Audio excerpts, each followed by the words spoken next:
একবার ভাবুন তো, এই শহুরে জীবনে এক টুকরো জমি বা বাড়ির ছাদ ছাড়াই আপনি ঘরেই চাষ করতে পারছেন এমন কিছু যা আপনার পুষ্টির চাহিদা মেটাবে। আপনার ঘরেই কোনো রকম সার, কীটনাশক কিংবা রোদ ছাড়া চাষ করে ফেলছেন আপনার শরীরের পরিপূর্ণ পুষ্টি যোগান দেওয়ার মতো ফসল। অবাক লাগছে? অবাক লাগলেও এটাই বাস্তব। খুব অল্প জায়গায় ও খুব অল্প খরচে আপনি ঘরেই উৎপাদন করতে পারেন বিষমুক্ত একটি সুপারফুড, যা মেটাবে আপনার পুষ্টির চাহিদা, একই সঙ্গে অসুখ বিসুখ থেকেও আপনাকে রাখবে দূরে। বলছি মাইক্রোগ্রিনসের কথা। অনেকের কাছেই হয়তো শব্দটা নতুন। অবশ্য এ ধারণাটাও বাংলাদেশের নতুনই বটে, তবে আধুনিক বিশ্বে এর জনপ্রিয়তা তুঙ্গে।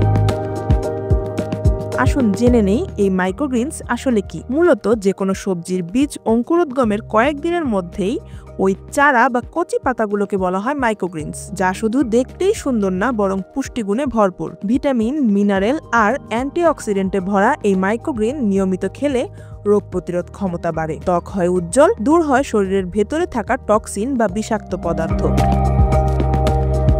আর এর চাষ পদ্ধতিও খুব সহজ। ঘরে বা বারান্দায় খুব অল্প পরিসরে চাষ করা যায় পরিবারের সবার জন্য প্রয়োজনীয় মাইক্রোগ্রিনস। এতে খুব বেশি মাটিও দরকার হয় না। 1 থেকে 2 ইঞ্চি উঁচু মাটির স্তরেই চাষ করা সম্ভব মাইক্রোগ্রিনস। মাটির পরিবর্তে কোকোপিটও ব্যবহার করা যায় এতে। এমনকি মাটি, কোকোপিট ছাড়াই শুধুমাত্র পানিতেই চাষ করা যায় এই সুপারফুড, যাকে বলা হয় হাইড্রোপনিক পদ্ধতি। সাধারণত লাল শাক, পালং শাক, মূলা, বিটরুট, সরিষা, মুগ ডাল, ব্রোকলি, গম, সূর্যমুখী, মটরশুঁটি এসব ফসলেরই মাইক্রোগ্রিনস বেশি চাষ হয়ে থাকে। তবে মাইক্রোগ্রিনস চাষের বীজ হতে হবে নন জিএমও, অর্থাৎ জেনেটিক্যালি মডিফাইড নয়। যেসব বীজের জেনেটিক বা বংশগত গঠন পরীক্ষাগারে কৃত্রিমভাবে পরিবর্তন করা হয়নি, তাই নন জিএমও। এই নন জিএমও বীজ কোকোপিট, মাটি বা পানির উপরে ঝাঁঝরিতে ছিটিয়ে পানি দিয়ে ভিজিয়ে রাখুন। পাত্রটি বায়ু ও আলো রোধী করে অঙ্কুরোদ্গমের জন্য রেখে দিন 48 ঘন্টা। 48 ঘন্টা পর এবার পাত্রটি রেখে দিন ঘরের এমন কোনো জায়গায় যেখানে আলো বাতাসের সরবরাহ রয়েছে। মাইক্রোগ্রিনস চাষে রোদের তেমন প্রয়োজন হয় না। 5 থেকে 7 দিনের মধ্যেই পাবেন খাওয়ার মতো টাটকা মাইক্রোগ্রিনস। এই মাইক্রোগ্রিনস সালাদে, স্যান্ডউইচে বা যে কোনো খাবারে ব্যবহার করতে পারেন। এটি সাধারণত কাঁচাই খাওয়া হয়, কারণ এভাবেই পুষ্টিমান অক্ষুণ্ণ থাকে।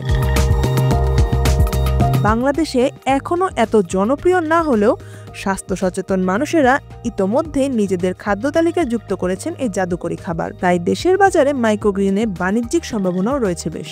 অনেকেই এখন ওজন নিয়ন্ত্রণ, ডায়াবেটিস, হার্টের রোগ থেকে বাঁচতে হেলদি ফুড খুঁজছে। এছাড়াও অনেক রেস্টুরেন্ট, ক্যাফে, হোটেল এখন প্লেট সাজানোর জন্য বা সালাদে মাইক্রোগ্রিনস ব্যবহার করে। পাশাপাশি এর রয়েছে রফতানি সম্ভাবনাও, কারণ আন্তর্জাতিক বাজারে মাইক্রোগ্রিনের চাহিদা প্রচুর। যারা ভিন্নধর্মী কোনো ব্যবসা করার কথা ভাবছেন, তারা চাইলে নামমাত্র পুঁজিতে শুরু করতে পারেন এই ব্যবসা। এতে খরচ কম, ফলন পাওয়া যায় দ্রুত, তেমন কোনো পরিশ্রমও নেই। তাই এটি হতে পারে তরুণদের জন্য এক লাভজনক ব্যবসা।